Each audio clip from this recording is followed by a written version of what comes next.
take the time. My voice is loud enough. As regards to your question, actually, the subjects that we learn here, so for example, we have contemporary English prose fiction. So we really focus, usually in literature, we focus a lot on writing. They are recording, so you Oh, better I usually sorry. We usually focus on writing a lot. So what I did and applied was I did an internship as an editor at a newspaper in Saikong. So I was doing an internship there, writing for newspapers and stuff there. And sometimes also in our classes, our teacher would like to kind of like open up our minds. Not like as in, not really open, I mean, as in, for example, in class, our teacher would just give us one word and we have to critically study and analyze, okay, how does this apply? How does this apply? And so I'm working as a kindergarten teacher right now while I'm studying. And what I learn from class, I usually apply it to my students when I teach as well. Yeah.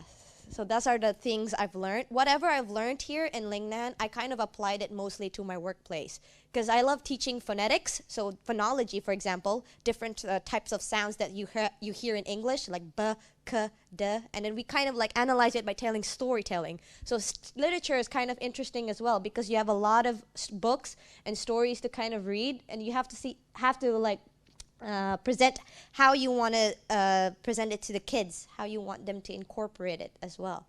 So these are the types of things I've learned in my workplace as well. You guys have other experience Yeah. in your part-time job?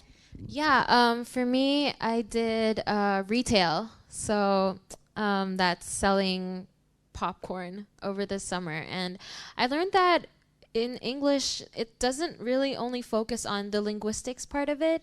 It's really this international culture that really just makes you more comfortable with it and more easily adapting to that international culture. And it's better to integrate yourself.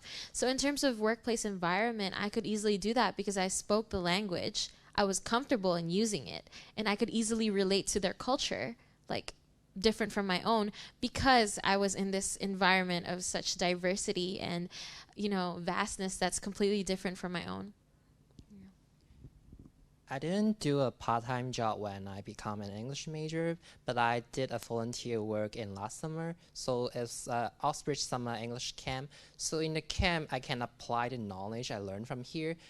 Because the grammar knowledge I learned here, such as I can tell why there's a morphological transformation or why these kind of sentence structures are grammatical or not, which can help me develop my subject knowledge because I want to be an English teacher, and the English degree program here can make me a better English learner, and also I can explain things to others.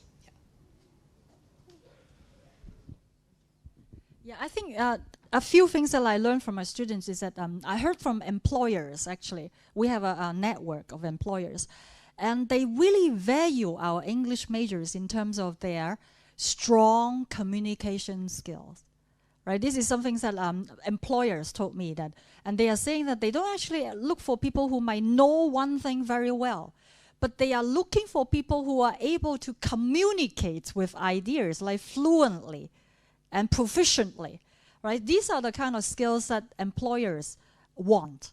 And all of our English majors have those kind of training and experiences and to be able to do that, right? Yeah. And also other courses as well, as I say before, not just about proficiency, but also about being able to appreciate, right? As Okra said, about appreciate cultures and being able to, what Jason said about, to have the knowledge to be able to see things, right? And also in my courses, critical literacies, right? They would be able to establish or acculturate a kind of perspective to be able to see things critically, right? In the kind of things that we see in our everyday life. So this is very personal, professional, right? And also very international, global as well.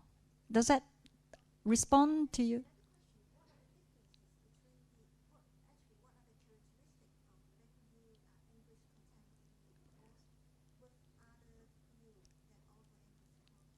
Right. So you guys, can you say something? So you're asking about the differences between Lingnan English and the other universities. The thing about Lingnan's contemporary English studies, the program they provide, we kind of like focus on language and literature together. If you do CityU, BU, HKU, they would focus you would either choose education, linguistic, literature, or PR. So you would branch out into 4 different things instead of studying all in one. Lingnan's one, we study all, so that we're very well-rounded compared to the other universities. Yeah, so in the other universities, the first year, you would be studying all 4, but then the second year, you have to choose one of them. So either education, either you want to do public relations, so something business-related, or you want to do linguistics, or you want to do literature. So there's difference, yeah. As far as I know, because I really only know one, is that CityU does business English. Is that right? Yeah, so it's kind of like really different because contemporary English is it has a lot of variety in it. So it is practical, but at the same time, it's also creative.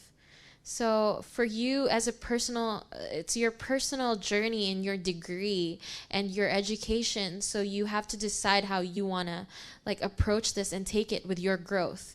So if you really want to do something that's focused, concentrated, and really practical, then of course, something else is suggested. But the unique thing about Lingnan is that it offers you a chance to like see where you're going and to grow on your own without being limited into just one kind of type of English. Yeah.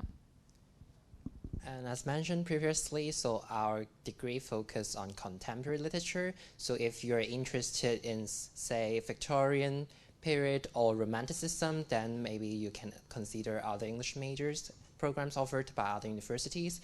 But here is one of the few universities which emphasize linguistics and literature. We have, the only university. So you have to study courses which is, for example, psycholinguistics. You may not find it in other universities, so you will be trained in both areas. No, I'm okay. No, that's all right. Any other questions? Does that answer your question? You can answer it. You're an English teacher.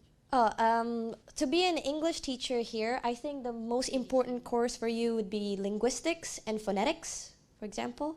These are the most important subjects for you to focus on, mostly because you're teaching students how to speak English. So linguistics and phonetics strand would be very important for you, as well as how you present yourself. So there are some courses here that kind of it helps you, how do you say that? Increases your knowledge on how to teach. For example, psycholinguistics, in that particular course, they have a topic where they teach, where they have different theories on how to teach second language learners, as well as first language learners. For example, what kind of theory can I use in the classroom to teach kids, for example, like that. And in phonetics, you learn different types of sounds, so that you could emphasize it to the kids as well when you teach. So depending on which level as well. So these type of subjects are very important as well. Because, So true.